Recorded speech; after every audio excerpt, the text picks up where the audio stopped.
You ask Tiger to solve. This deals with linear equations with one unknown. The final result is x equals 60. Let's solve it step by step. Group all constants on the right side of the equation. Add 23 to both sides. Simplify the arithmetic.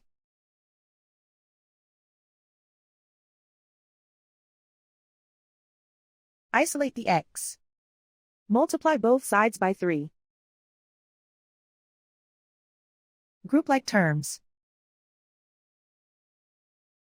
Multiply the coefficients. Simplify the fraction. Simplify the arithmetic. And so the final result is x equals 60.